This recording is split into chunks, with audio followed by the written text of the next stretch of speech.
Folks అవసరం ఉన్నా లేకున్నా ఎప్పుడూ ఒకేలాగా ఉండు. అవసరం కోసం నటించే బంధాలు ఎప్పటికీ శాశ్వతం కాదు. అసలు నేను ఈ మాట చెప్పడానికి గల కారణం హీరో ఉదయ్ కిరణ్ విషయమే. ఫ్రెండ్స్, తెలుగు సినిమా ఇండస్ట్రీలో యంగ్ హీరోగా అడుగుపెట్టి అతి తక్కువ సమయంలోనే ప్రామిసింగ్ హీరోగా క్రేజ్ ని సంపాదించుకున్న ఉదయ్ కిరణ్ గురించి ప్రత్యేకంగా పరిచయం చేయాల్సిన అవసరం లేదు.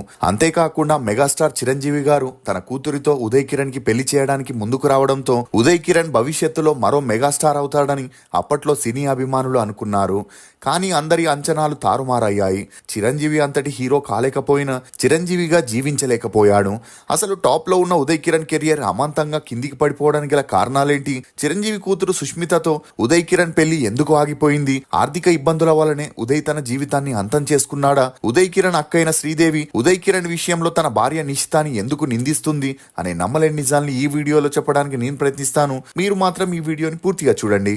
ఎన్నో టీ రుచులతో మీరు అలసిపోయి ఉంటారు. అందుకే మీకోసం బేబర్ చాక్లెట్ ని తీసుకొస్తున్నాం. ఇది రుచికి రుచి, ఆరోగ్యానికి ఆరోగ్యం. ఇందులో ఉండే ఫ్లవనాయిడ్లు రక్తనాళాలని వృద్ధి చేసి గుండె ఆరోగ్యాన్ని పెంచుతుంది. చాక్లెట్ టీ తాగడం ద్వారా ఒంట్లో కొవ్వు పెరగడాన్ని నియంత్రిస్తూ మతిమరుపుని కూడా తగ్గిస్తుంది. స్క్రీన్ పై కనిపిస్తున్న కూపన్ కోడ్ ని ఉపయోగిస్తే ఫస్ట్ 20 ఆర్డర్స్ కి 20% డిస్కౌంట్ దొరుకుతుంది. త్వరపడండి. ఇప్పుడు అమెజాన్, ఫ్లిప్కార్ట్ లో కూడా అవైలబుల్ గా ఉన్నాయి. కానీ మన వెబ్సైట్ లో ఆర్డర్ చేసుకుంటే మంచి ఆఫర్స్ ఉన్నాయి. వాజుపేయాజుల ఉదయ్ కిరణ్ అలియాస్ ఉదయ్ కిరణ్.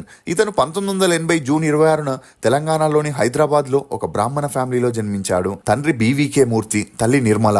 ఇతనికి శ్రీదేవి అనే అక్క కూడా ఉన్నారు. ఉదయ్ కిరణ్ తన స్కూలింగ్ ని సికింద్రాబాద్ లోని కేంద్రీయ విద్యాలయంలో చదివాడు. చదువుల్లో చురుగ్గా ఉన్న ఉదయ్ కి చిన్నప్పటి నుండే యాక్టింగ్ వైపు ఇంట్రెస్ట్ ఉండేది. కానీ తన తల్లిదండ్రులు డిగ్రీ అయిపోయేంత వరకు సినిమాల్లోకి వెళ్లొద్దని చెప్పడంతో అతనికి వేరే దారి లేక చదువులపై దృష్టిని సారించాడు. అలా తన బీకామ్ డిగ్రీ కోసం హైదరాబాద్ లోని వెస్లీ డిగ్రీ కాలేజీలో జాయిన్ అయ్యాడు.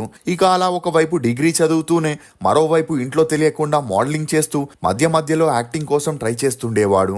అలా యాక్టింగ్ లో ఎంత ట్రై చేసినా ఎవరు ఛాన్స్ ఇచ్చేవారు కాదు. ఇక అదే సమయంలో తన డిగ్రీ పూర్తవడంతో తల్లిదండ్రులు ఇతనికి సపోర్ట్ చేయగా తన యాక్టింగ్ స్కిల్స్ ని మెరుగుపరుచుకోవడం కోసం ముంబైలో ఉన్న యాక్టింగ్ క్లాసెస్ లో చేరాడు. ఇక అక్కడే ఉదయ్ కిరణ్ కి శీతల్ అనే అమ్మాయితో మంచి పరిచయం పెరిగి ఆ పరిచయం కాస్త సన్నిహిత్యంగా మారి వీరిద్దరూ ప్రేమలో పడ్డారు. అలా అక్కడ ట్రైనింగ్ తీసుకుంటున్నప్పుడు ఉదయ్ కిరణ్ కి మిస్టరీ గర్ల్ అనే హిందీ మూవీలో హీరోగా చేసే ఛాన్స్ వచ్చింది. ఇక ఆ మూవీ షూటింగ్ 1998లో పూర్తయిన కొన్ని ఫైనాన్షియల్ ప్రాబ్లమ్స్ వల్ల రిలీజ్ లేట్ అయిందని చెప్పొచ్చు.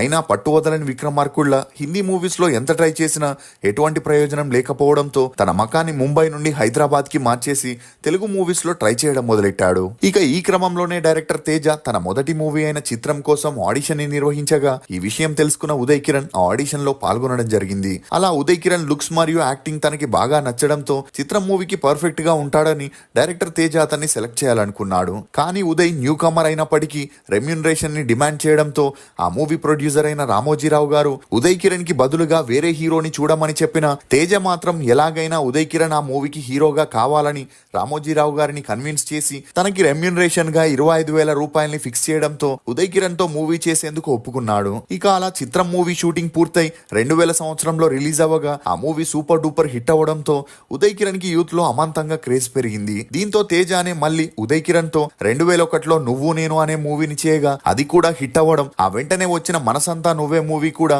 బ్లాక్ బస్టర్ హిట్ అవ్వడంతో 20 ఏళ్లకే హ్యాట్రిక్ హిట్స్ ఇచ్చిన యంగ్ హీరోగా ఉదయ్ కిరణ్ రికార్డ్ ని సొంతం చేసుకున్నాడు.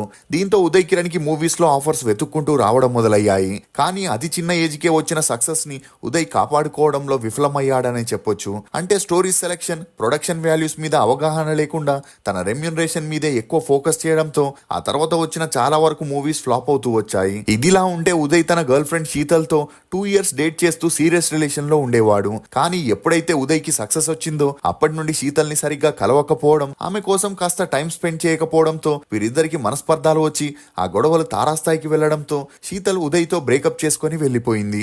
ఇక ఈ బ్రేకప్ తో చాలా డిస్టర్బ్ అయిన ఉదయ్ అప్పటికే చిరంజీవి గారితో మంచి పరిచయం ఉన్న కారణంగా తనని గాడ్ ఫాదర్ లా కొలుస్తూ తన బ్రేకప్ విషయాన్ని అతనికి చెప్పుకొని ఎమోషనల్ అవ్వగా అందుకు చిరంజీవి గారు ఉదయ్ని ఓదారుస్తూ జీవితంలో అప్పుడప్పుడు కొన్ని బంధాలు పలకరించి వెళ్లిపోతుంటాయి కాబట్టి వాటి గురించి ఎక్కువగా బాధపడకుండా ఇకపై సినీ కెరియర్ పై దృష్టి సారించమని ధైర్యం చెప్పడం జరిగింది.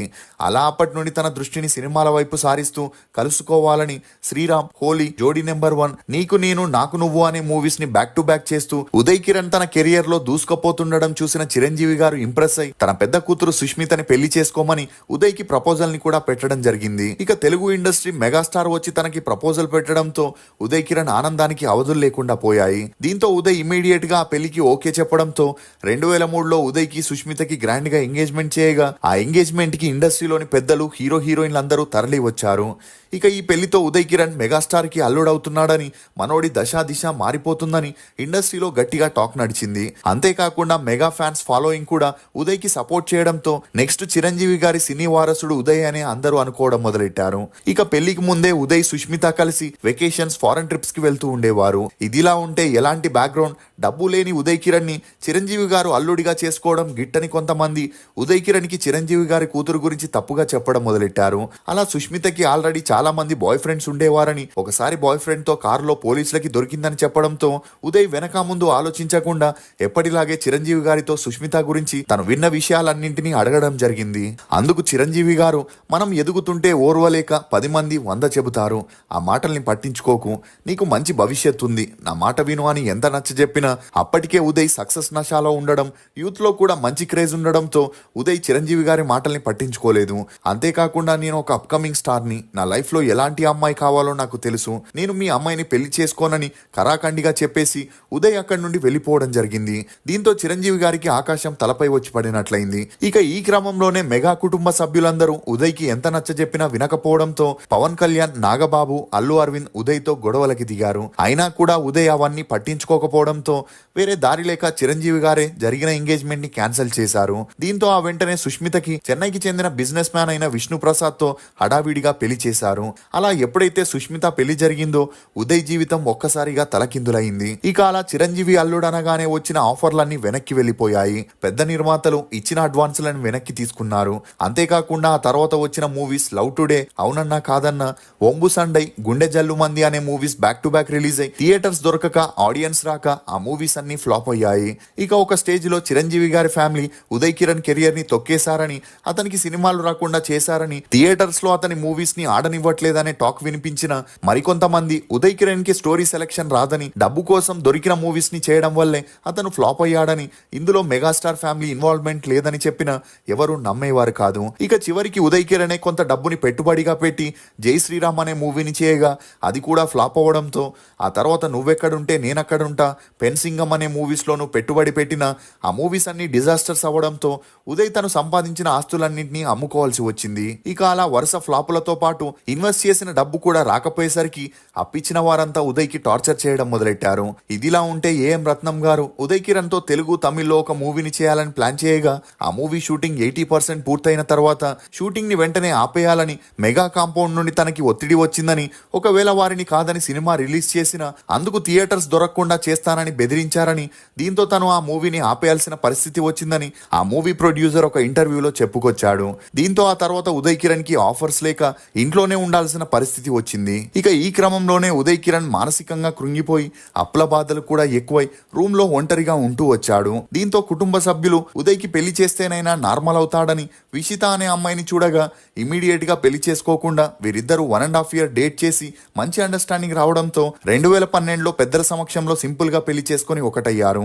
ఇక ఆ పెళ్లి తర్వాత విషిత సాఫ్ట్వేర్ జాబ్ చేస్తూ ఫ్యామిలీని పోషిస్తే ఉదయ్ ఇంట్లో ఖాళీగా ఉండలేక ఎలాగైనా మళ్ళీ తను సినిమాల్లోకి కంబ్యాక్ ఇవ్వాలని వారుంటున్న ఫ్లాట్ ని కూడా తాకట్టు పెట్టి కొంత అప్పు చేసి తమిళ్లో ఒరు ముత్తం ఒరు యుద్ధం అనే మూవీని చేశాడు. ఇక ఆ మూవీ రిలీజ్ అయి డిజాస్టర్ అవ్వడం, అప్పిచ్చిన వారు ఇంటికి వచ్చి టార్చర్ చేయడంతో ఉదయ్ కిరణ్ భార్యకి అది నచ్చక భర్తతో తరచూ గొడవలు చేయడం మొదలెట్టింది. అలా ఒక స్టేజ్ లో తన కెరియర్ ఎప్పటికీ కంబ్యాక్ ఇవ్వదని, జీవితాంతం భార్య మీదే డిపెండ్ అవ్వలేక అప్పుల్ని ఎలా తీర్చాలో తెలియక ఉదయ్ కిరణ్ మానసికంగా కృంగిపోయి ఒక నిర్ణయానికి వచ్చాడు. అలా 2014 జనవరి 5న ఇంట్లో బలవన్మరణానికి పాల్పడి తన 33వ ఏటకి ఈ లోకాన్ని వదిలి వెళ్ళిపోయాడు. ఇక ఈ ఇన్సిడెంట్ తర్వాత ఉదయ్ కిరణ్ అక్కైన శ్రీదేవి విషితాని బ్లేమ్ చేస్తూ తన తమ్ముడు మరణానికి ఆమె కారణమని, తనకి వేరొకరితో ఎఫ్ఐఆర్ ఉండడం వల్లే ఇలా చేసుకున్నాడని, తన తల్లి జ్యువెలరీ మొత్తం విషితానే తీసుకుందని, తన తమ్ముడు ఆ జ్యువెలరీని తనకిచ్చేయమని విషితాకి ఎంత చెప్పినా తను వినకుండా గొడవ చేసేదని ఉదయ్ కిరణ్ అక్క ఆరోపించింది. ఇక ఇదే విషయంపై స్పందించిన విషిత నిజమేంటనేది తనకి ఉదయ్ కి మాత్రమే తెలుసని, తన మూవీ కోసమే జ్యువెలరీ ఉన్న ఫ్లాట్ ని కూడా అమ్మేశాడని, ఆ విషయం చెబితే తనకి వేరే వారితో ఎఫ్ఐఆర్ ని అంటగడుతున్నారని ఆమె బాధపడుతూ చెప్పుకొచ్చింది. అంతేకాకుండా ఉదయ్ ఆ బాధల నుండి బయటికి రావడానికి ట్రీట్మెంట్ కూడా తీసుకుంటుండేవాడని, కానీ ఫలితం లేకుండా పోయిందని చెప్పుకొచ్చింది.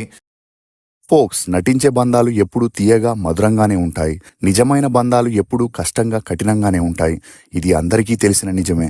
అయినా సరే మనం ఎప్పుడూ నటించే బంధాలనే ఎక్కువగా నమ్ముతాం. ఇది ఫోక్స్ నటుడు ఉదయ్ కిరణ్ గురించి కొన్ని నమ్మలేని నిజాలు. ఈ వీడియో మీద మీ అభిప్రాయం కమెంట్ సెక్షన్ లో తప్పకుండా తెలియజేయండి. For more interesting videos please subscribe to CR voice. Thank you.